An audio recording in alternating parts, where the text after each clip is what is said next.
Two people work the same shift at the same hospital in Columbus, Ohio. Same job title, same $68,000 salary, same payday. Every other Friday at 6 a.m., the same direct deposit hits both of their checking accounts.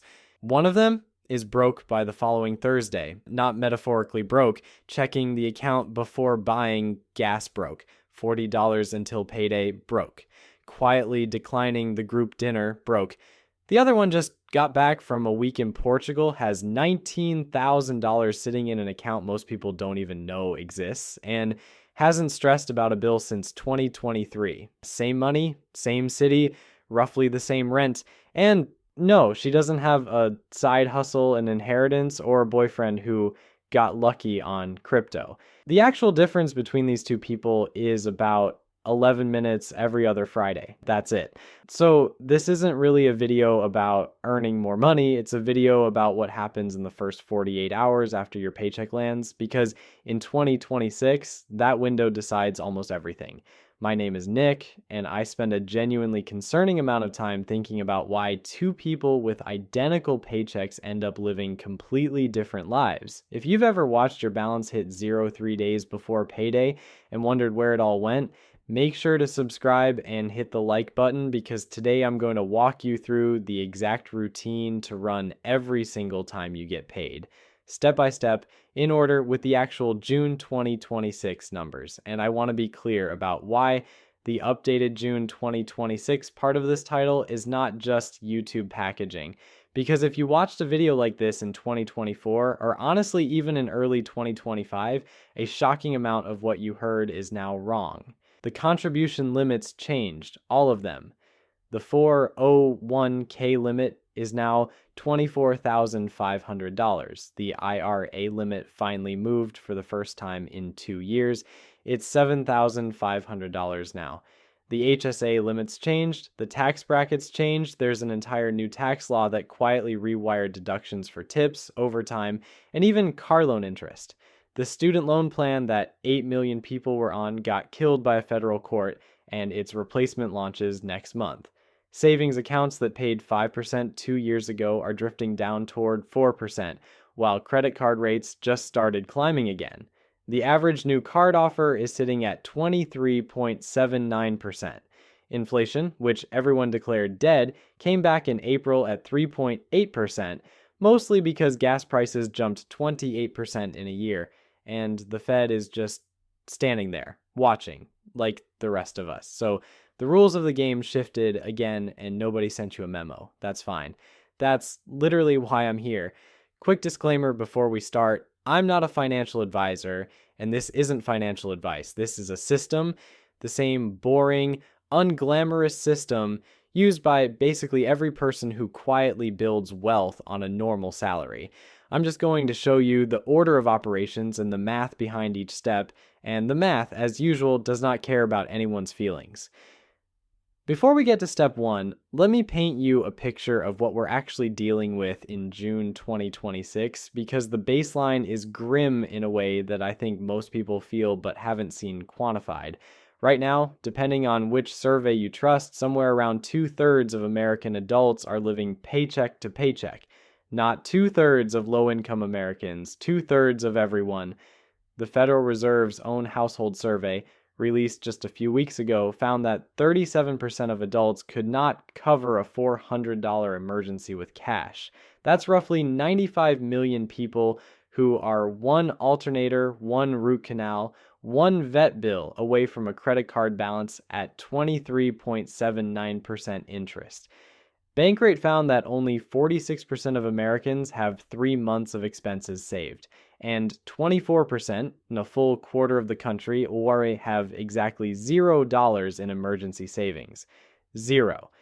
The median emergency fund for everyone under 45 is a few $100, and here's the statistic that should permanently destroy the idea that this is a willpower problem.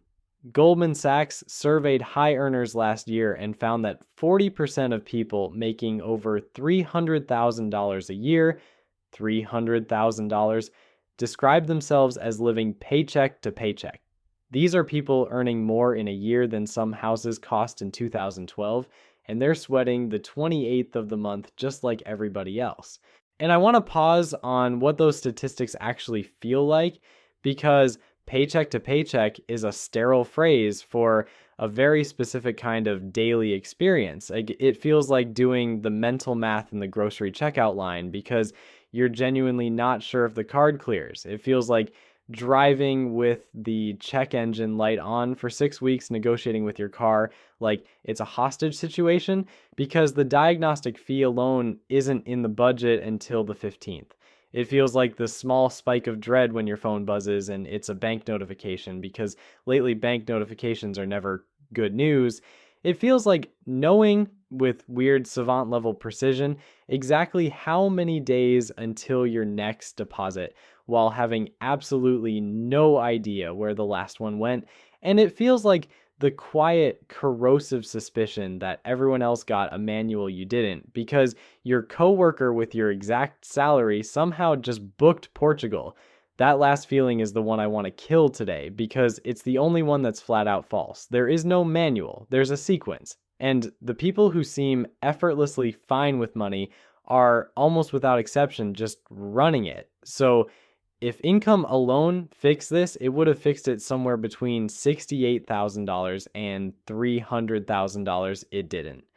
Which tells you the problem isn't the size of the paycheck. The problem is what happens to the paycheck in the hours and days after it arrives, because there is an entire industry, a genuinely impressive machine, engineered to make sure your money is spoken for before you ever consciously decide anything. Overdraft fees, buy now, pay later buttons, paycheck advance apps with tips, subscription renewals timed like heat-seeking missiles. We're going to talk about that machine because some of the numbers behind it are honestly unhinged. But first, the routine. There are 9 steps. They go in a specific order, and the order matters more than the amounts. You can run the whole thing in about 11 minutes once it's set up. Let's go. Step 1, know your number, the 30-minute audit you only do once.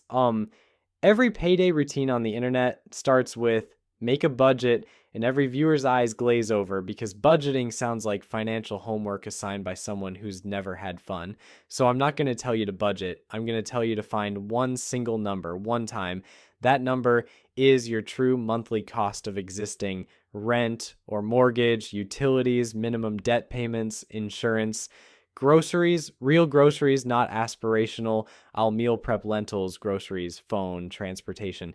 The subscriptions you actually use, plus the ones you keep meaning to cancel, which, let's be honest, you're not canceling this month either, add it up. For most single people, that's somewhere between $2,500 and $4,500 a month. For families, more. Why does this number matter so much? Because every step in the rest of this routine is calibrated to it. Your emergency fund target is a multiple of it. Your safe to spend amount is your paycheck minus your share of it.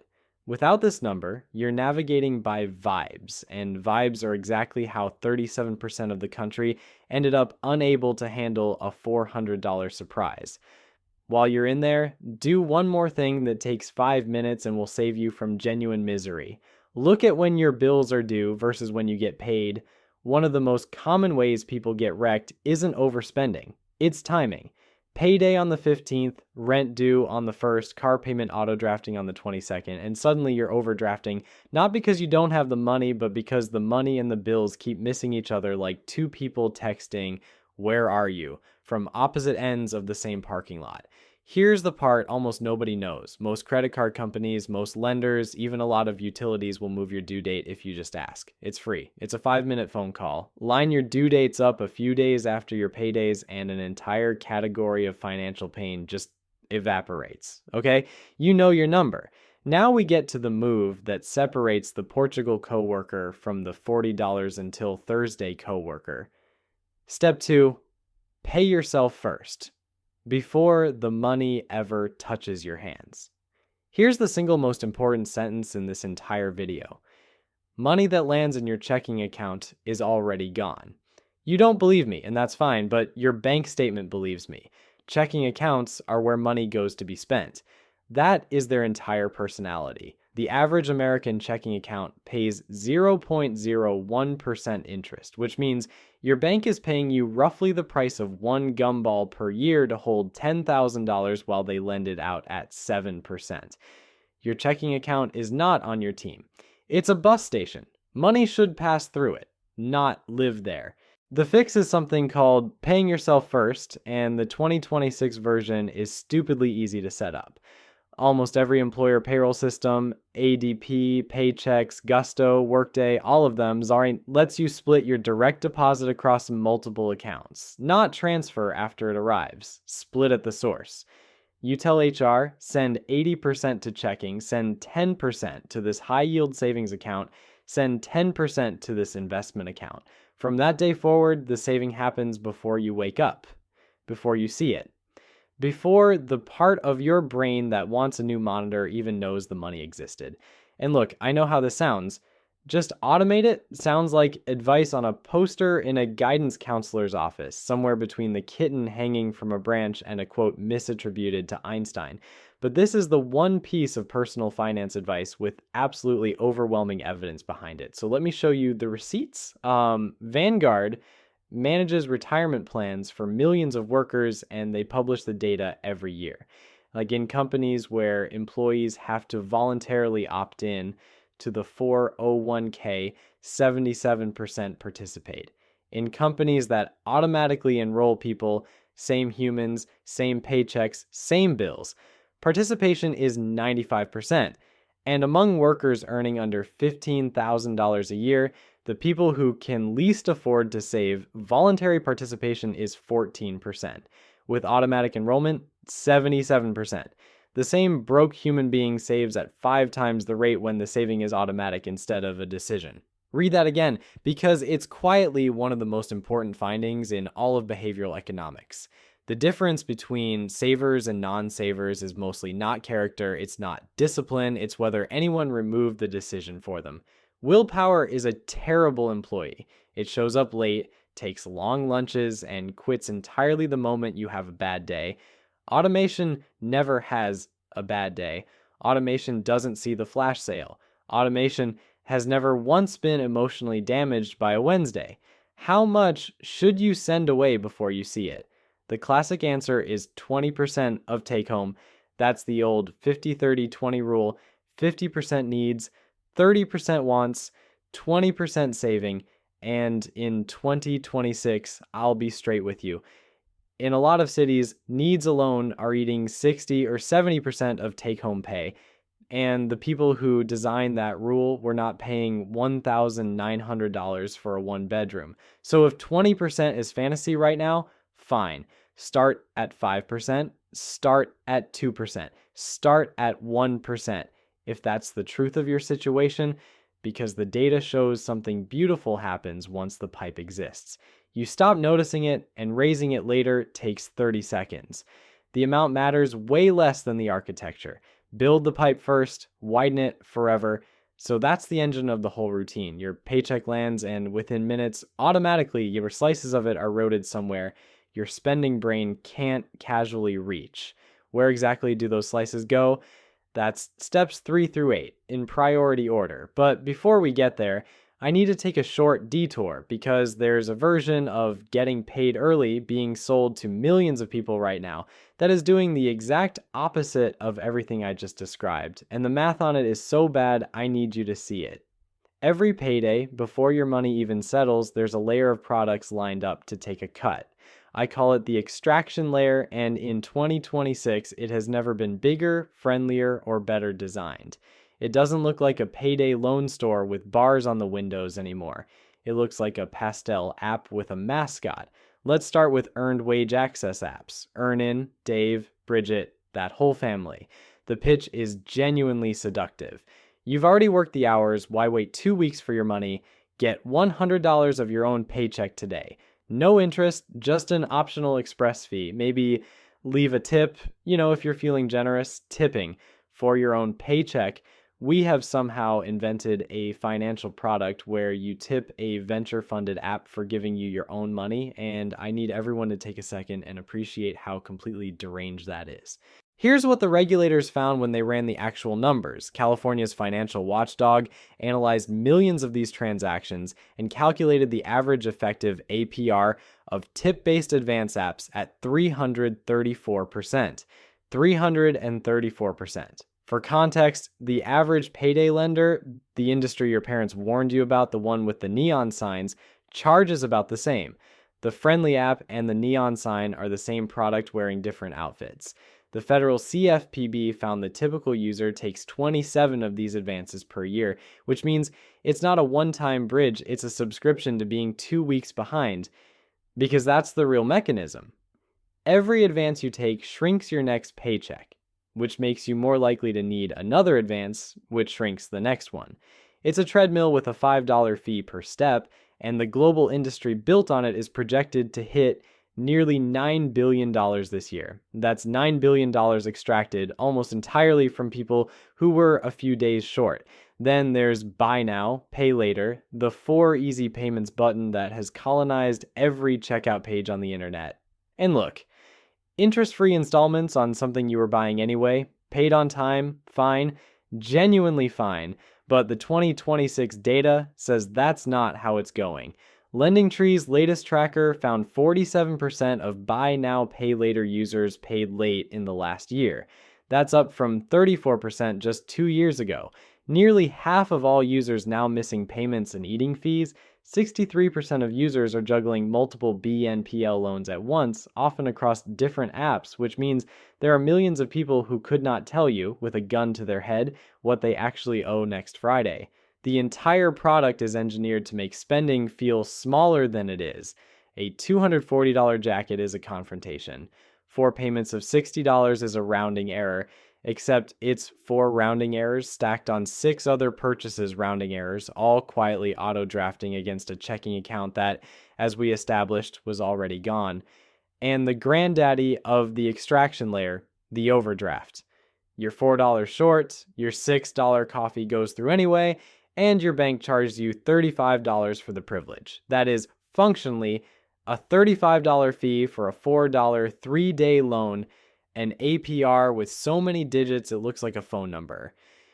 Here's why I'm spending your time on this. Every dollar of fees, tips, late charges, and overdrafts is a dollar that exits your paycheck before your future ever gets a vote.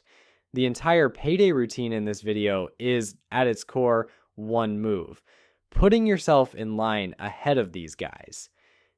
They built a machine to collect from you on payday. You're going to build a slightly better machine that collects from you first. Except your machine pays the money to you. So let's start building it.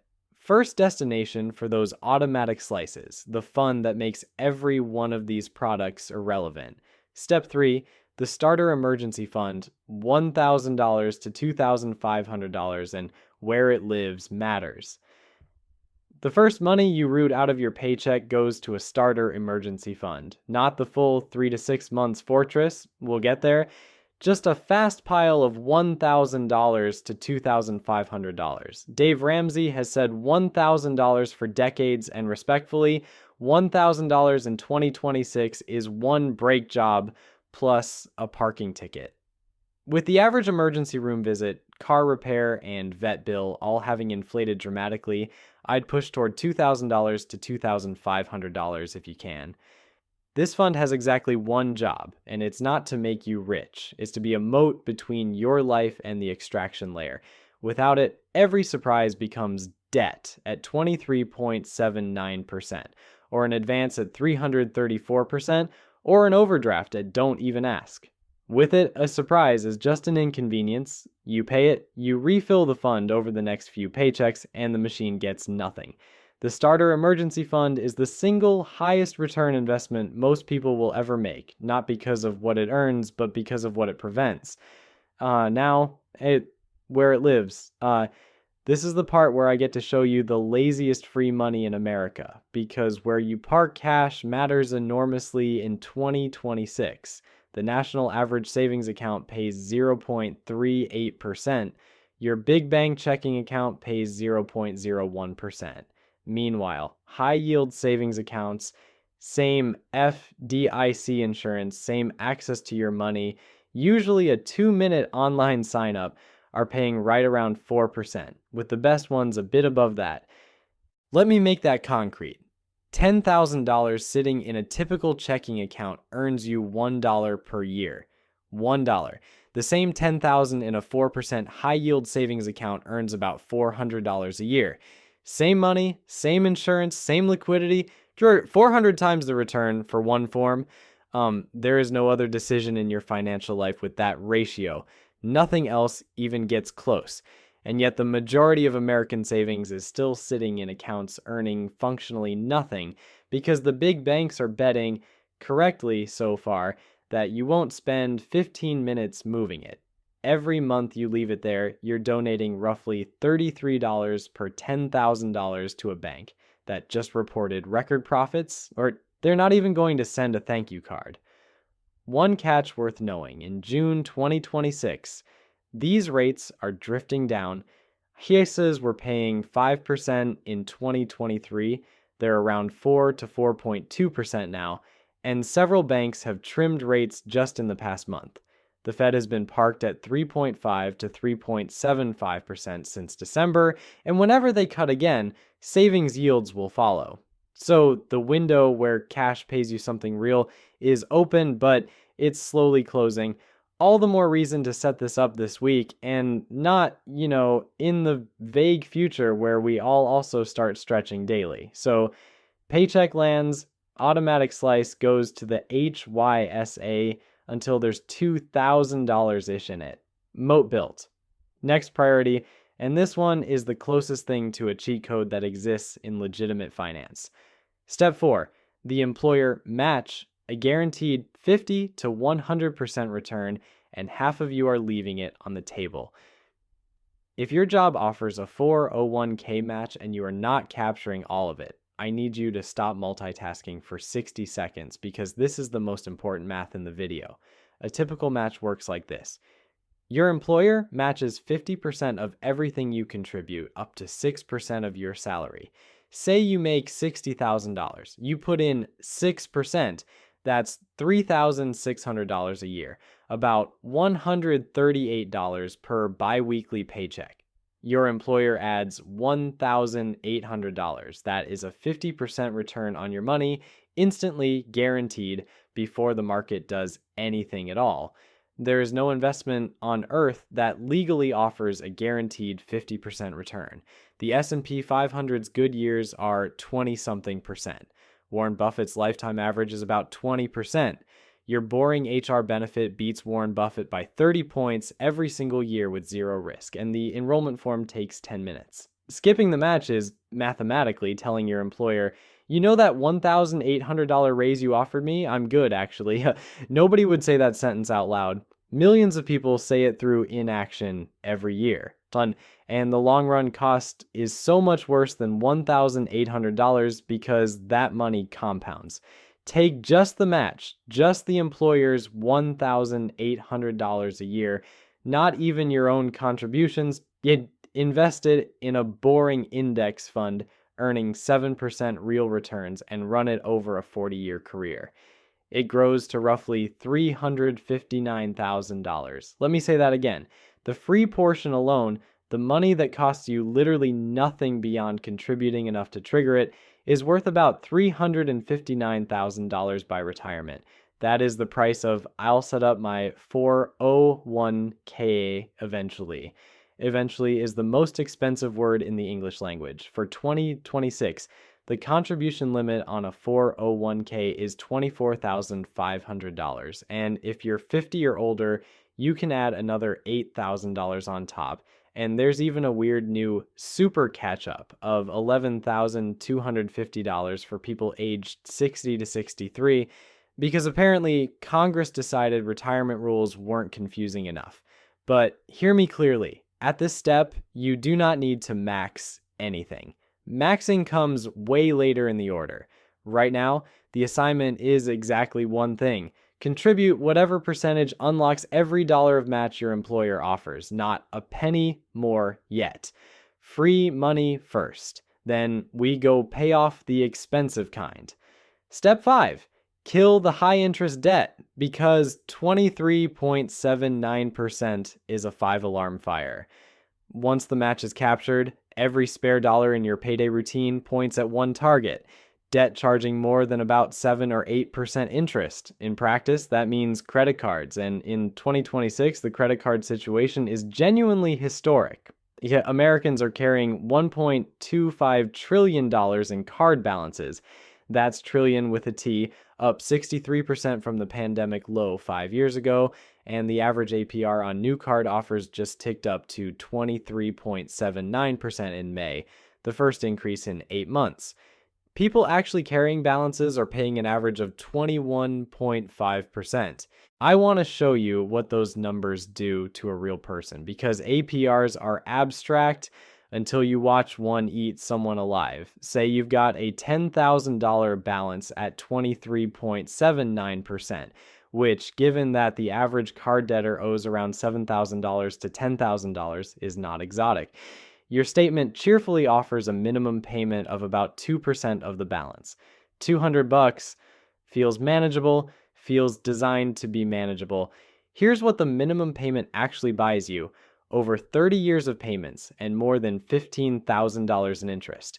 You pay for that debt longer than most people pay for a house, and the interest costs more than the original purchases. Whatever you bought, the tires, the flights, the emergency that started it, you will pay for it 2.5 times across 3 decades, finishing roughly around the time we get the 4th Avatar movie. The minimum payment is not a suggestion for your benefit.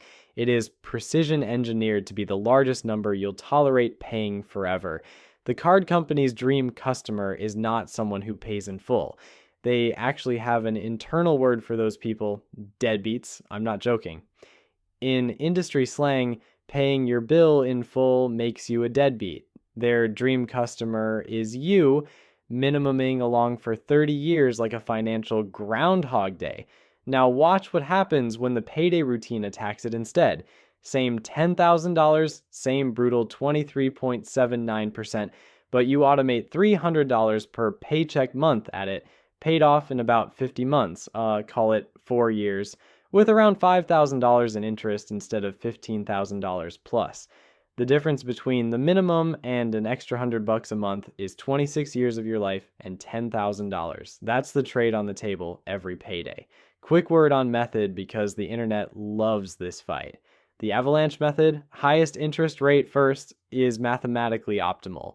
The snowball method, the smallest balance first for the psychological wins, costs slightly more in interest but has better completion rates because humans run on momentum, not spreadsheets. My take: the best debt payoff method is the one you'll actually finish. If you're a spreadsheet person, avalanche. If you've started and quit before, snowball, and don't let anyone make you feel dumb about it.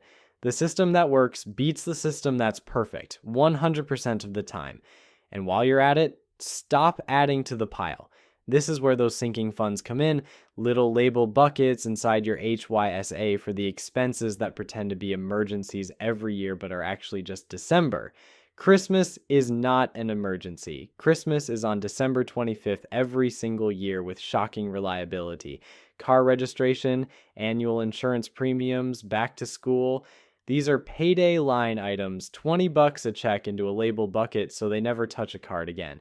All right, Moat built, match captured, fire extinguished. Now I get to show you the chart that should be tattooed somewhere on the inside of every 25-year-old's eyelids, because the next steps are about investing. And before we talk about where, you need to viscerally understand when. Meet two savers. Saver A starts at 25. She invests $5,000 a year. That's about $192 per biweekly paycheck, routed automatically, exactly like we've been talking about, into a plain index fund earning 7% after inflation. She does this for 10 years. Then at 35, life happens, kids, a house, whatever, and she stops completely. Never invests another dollar. Total amount she ever put in, $50,000. Saver B starts at 35. Same age, Saver A quit. He invests the same $5,000 a year, but he doesn't stop. He goes for 30 straight years all the way to 65. Total invested $150,000. 3 times more money, 3 times more years of discipline. At 65, Saver B, the guy who contributed $150,000, has about $510,000. Not bad. Saver A, 10 years of contributions, 50 grand total, finished before her 36th birthday, has about $602,000. She put in a third of the money. She ended up with $92,000 more. And it wasn't luck, it wasn't stock picking, it wasn't income. Her dollars simply showed up 10 years earlier and in compounding early dollars or senior employees. A dollar invested at 25 has 40 years of doubling ahead of it. A dollar invested at 45 is basically an intern. This is why "I'll start investing when I make more money" is the single most expensive sentence in personal finance. The math doesn't reward the size of your contributions nearly as much as it rewards their age. Whatever you can root from this Friday's paycheck, $50, $20, is worth more than 5 times that amount rooted a decade from now. The best time to start was your first paycheck. The second best time is your next one. So where do those investment dollars actually go? In order, an account most people use completely wrong, then the most flexible retirement account in America, then back to your 401k. Let's go. All right. Step 6, the full emergency fund, 3 to 6 months, because 2026 is not a drill. Before maxing investments, finish the fortress, grow that starter fund into 3 to 6 months of your true monthly cost. The number from step 1. Right, if your life costs $3,500 a month, you're building toward $10,500 to $21,000, sitting in that 4% HYSA, earning $400 to $800 a year just for existing. I know parking 5 figures in savings feels boring when the market exists, but let me explain why, specifically in June 2026, this fund went from responsible to non-negotiable. The job market is sending some deeply weird signals. Hiring has slowed to a crawl.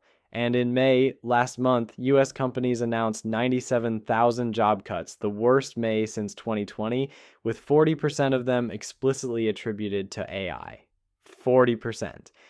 That's more AI-attributed layoffs in 5 months of 2026 than in all of 2025 combined. Stanford researchers tracking payroll data found employment for young workers in the most AI-exposed jobs is already down 13 to 16% relative to everyone else.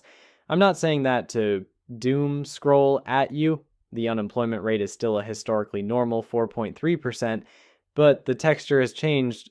Fewer people are being fired and far fewer are being hired, which means if you do lose a job, the search takes longer than it used to.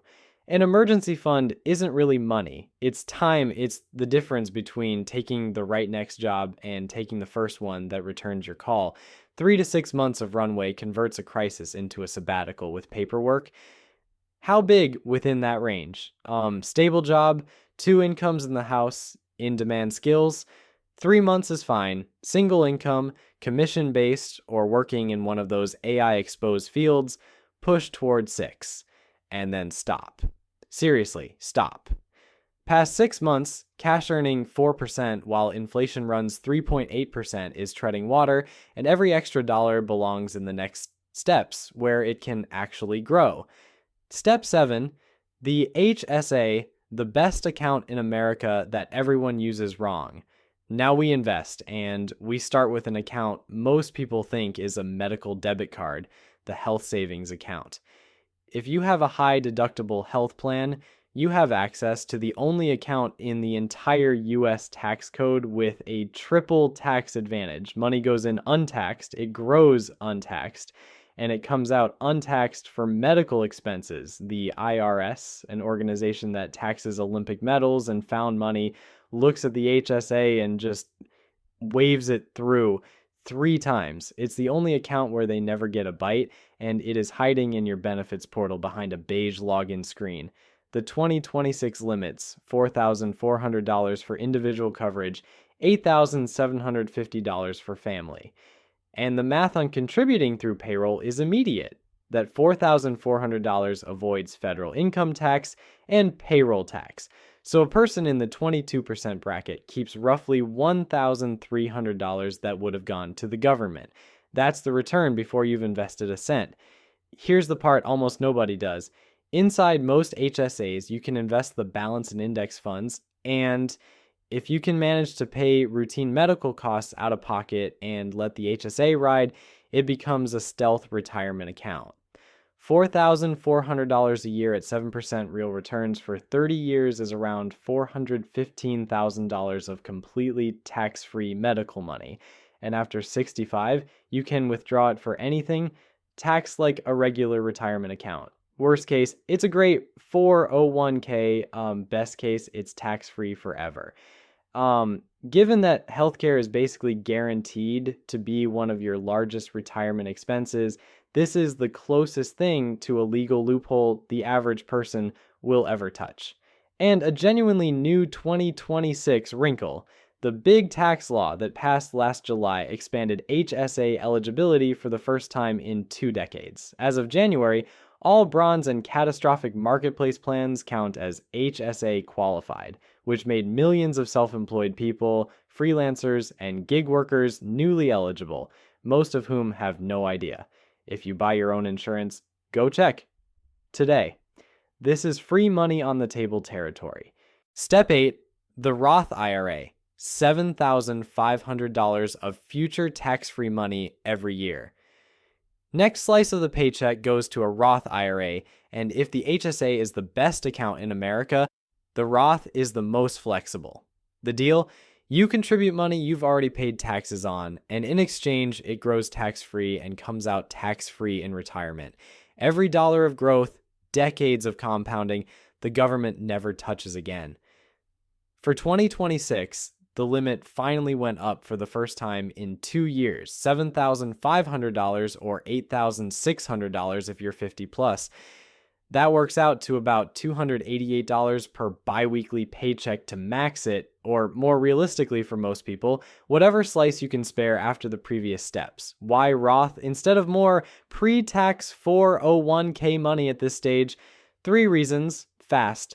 1, if you're early in your career, you're probably in the 12% or 22% bracket, likely the lowest tax rate of your entire working life. So paying tax now and never again is just buying taxes on sale. 2, you can open a Roth IRA anywhere and fill it with rock bottom fee index funds instead of whatever menu of mediocre, overpriced funds your employer's plan happened to choose in 2011. 3, and this is underrated, your contributions, the money you put in, can be withdrawn anytime, tax-free, penalty-free. I'm not telling you to rate it. I'm telling you it's not a vault you're locked out of until 59 and a half, which is the fear that stops a lot of people from starting. Income limits for 2026. The ability to contribute starts phasing out at $153,000 for single filers and $242,000 for married couples. If you're above that, first of all, congratulations on your problems. Google backdoor Roth. It's legal, it's routine, and it takes about 20 minutes. What goes inside it? Not individual stock picks, not whatever ticker is trending. Boring, broad, low-cost index funds, total market or S&P 500. Yes, even now, with the market trading a little expensive, forward valuations are above their 10-year average. The index is historically concentrated in a handful of AI giants, and every strategist on television has a strong opinion. You know what your payday routine says to all of that? Nothing. It says nothing because it's dollar cost averaging. The same amount, every paycheck at every price forever. When the market's up, your slices buy growth.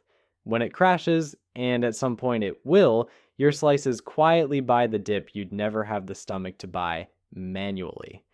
The people who got rich in their 401ks over the past decade were not the ones predicting tops and bottoms. They were the auto-enrolled ones who, frankly, forgot the login. Step 9, back to the 401k, and then finally everything else.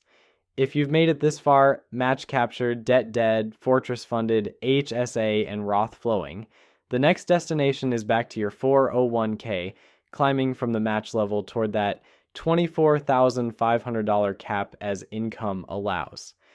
Pre-tax contributions here also shrink this year's tax bill, which at higher incomes starts to really matter. One brand new 2026 rule for the older and higher earning among you because it's catching people off guard. If you're 50 plus and made over $150,000 last year, your catch-up contributions are now legally required to go in as Roth after tax under a rule that finally kicked in this January. And if your employer's plan doesn't offer a Roth option at all, those workers can't make catch-up contributions, period. If that's you, that's a 5-minute conversation with HR worth having this week. Pass the 401k, a regular taxable brokerage account. Same boring index funds, no special tax treatment, no rules, infinitely flexible. And for parents, 2 quick 2026 notes. First, 529 plans remain the workhorse for education savings. Second, there's a literal free $1,000 on the table right now. The new Trump accounts launching July 4th come with a $1,000 government seed deposit for every American kid born between 2025 and 2028, invested in index funds until they turn 18. You can debate the program's politics on your own time. I'm just telling you that if your kid qualifies and you don't claim it, you've donated $1,000 back to the Treasury, and the Treasury was doing fine without you. 9 steps is a lot of abstraction, so let me make this concrete. Meet someone we'll call Jordan, 28 years old, makes $62,000 a year, almost exactly the median full-time salary in America right now, paid every other Friday. Gross per check, about $2,385. After taxes and health insurance, roughly $1,780 lands in the account. 2 checks most months, so call it $3,560 of monthly take-home. Jordan did the Step 1 audit and found a true cost of existing of $2,880 a month. Rent share, car payment, insurance, groceries, the works, plus a $3,200 credit card balance left over from an era we don't discuss.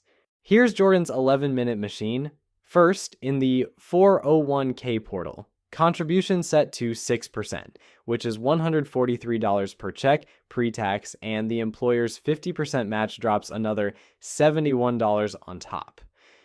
Jordan never sees that money, never misses it, and because it's pre-tax, take-home only drops by about $110, not $143.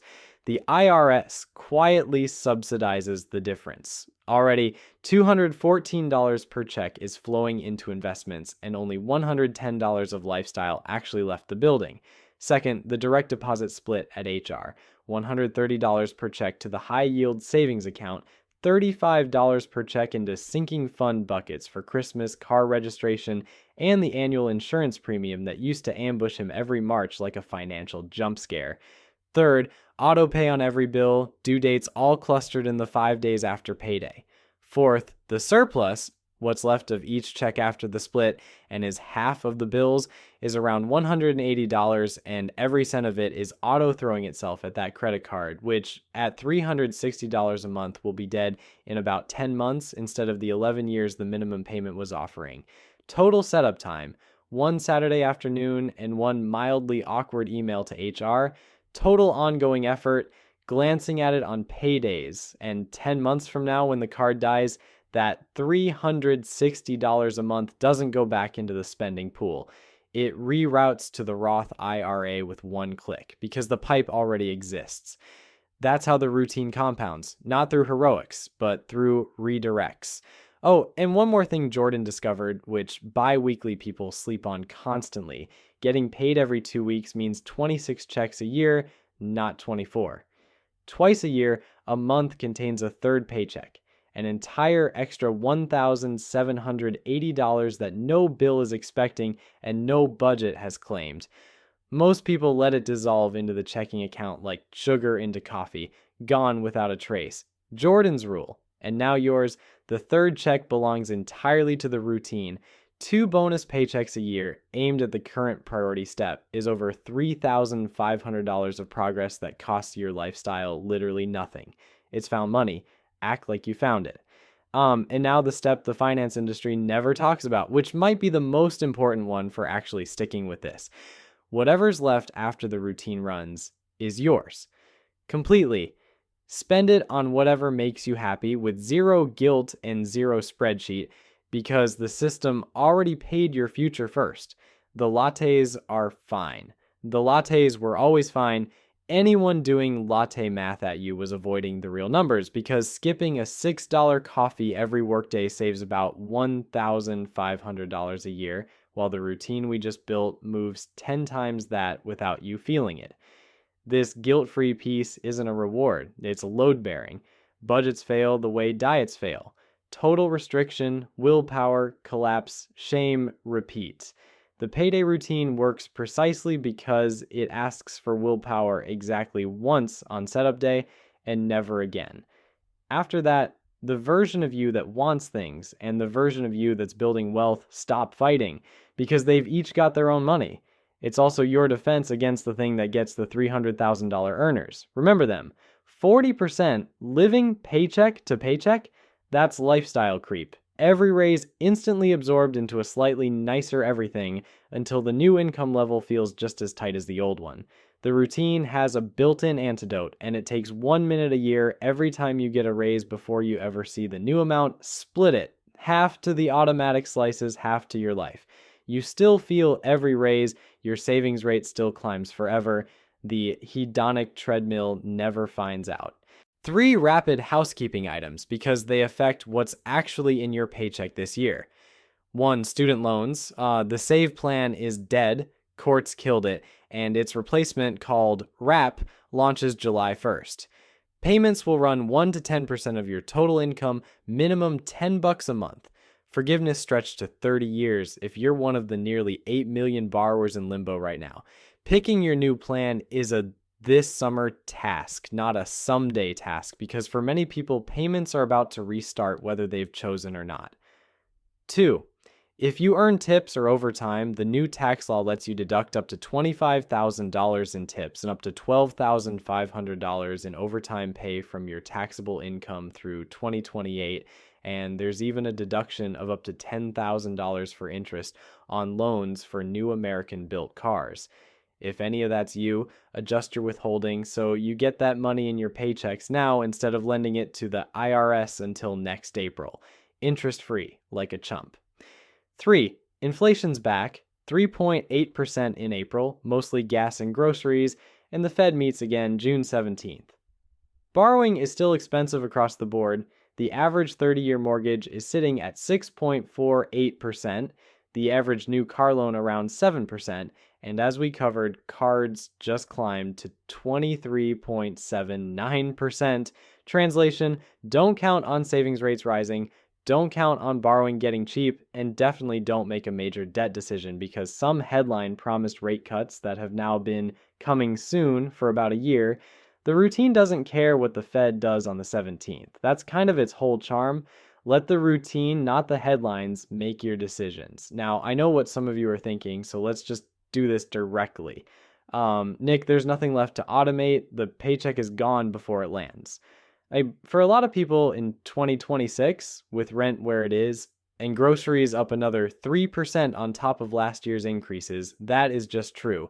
And I'm not going to insult you by pretending a savings hack fixes a math problem, but I'll say 2 things. First, run the audit anyway, not to find $500, to find $40. The Vanguard data was unambiguous. People at every income level, including under $15,000 a year, save dramatically more when it's automatic. 1% builds the pipe. The pipe is the whole game. Second, at the very least, run the defensive half of the routine for free. Align your due dates, move whatever cash you have to 4%, and never ever touch the 334% apps. Defense costs nothing. The system is rigged anyway, so why bother? Friend, half this video was me agreeing with you. The overdrafts, the tip coerced paycheck advances, the minimum payments engineered for 30-year servitude, the $1.25 trillion in card debt, none of that is an accident, and none of it is your moral failing. But here's where I lose patience with the doomer take. Opting out of saving doesn't punish the rigged system. It is the rigged system. The machine's entire business model is you having no buffer, no plan, and no patience. Every step tonight, the moat, the match, the automation is you quietly exiting their revenue model. Being unextractable is the rebellion. Why bother with a 4% savings account when inflation is 3.8%? I'm barely breaking even. Okay, this one sounds smart, and I respect the cynicism, but the framing is off. Yes, after inflation, your emergency fund is earning roughly nothing. That was never its job. Its job is to stand between you and the 23.79% card, the 334% advance app, the $35 overdraft. Compare the real options. Cash in a HYSA returns about zero after inflation. Cash in a regular checking account returns negative 3.8%, and not having cash returns negative 24% the moment life happens, because that's the interest rate on emergencies you can't cover. Zero is not the enemy here. Zero is the moat. Your wealth building money, the HSA, the Roth, the 401k, is the part assigned to actually outrun inflation. And historically it does. So isn't the market too expensive to start right now?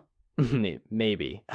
Genuinely, maybe. And neither I nor anyone on CNBC knows. What I do know is that the auto-enrolled workers who slept through the 2022 crash and the 2023 recovery are sitting at all-time high balances, while the people who waited for clarity are still waiting. The routine doesn't need to know if today is a top. It buys every paycheck for 30 years. Time in the market beats timing the market, mostly because timing the market beats nobody. So here it is. The whole routine, one breath. Paycheck lands, automatic split fires, slice to the high-yield emergency fund until the fortress is full, contribution writing at the full employer match, surplus strangling any debt above 8%, then HSA, then Roth, then back to the 401k, bills due right after payday, sinking funds catching the fake emergencies, and everything left over spent with a completely clear conscience. Set up once in an afternoon, maintained in about 11 minutes every other Friday. Remember the two coworkers from Columbus? Here's the part I left out. 3 years ago, they were the same person. Same overdrafts, same Sunday night money dread, same $40 Thursdays. One of them spent one boring afternoon setting up direct deposit splits and due dates, and then did absolutely nothing heroic ever again. No side hustle, no crypto, no discipline montage. Her system just kept showing up every other Friday at 6 a.m. while she slept, which is the dirty little secret of every wealthy, normal person you've ever envied. It was never willpower, it was plumbing. Your next paycheck is already on its way. The extraction machine is already in line for it.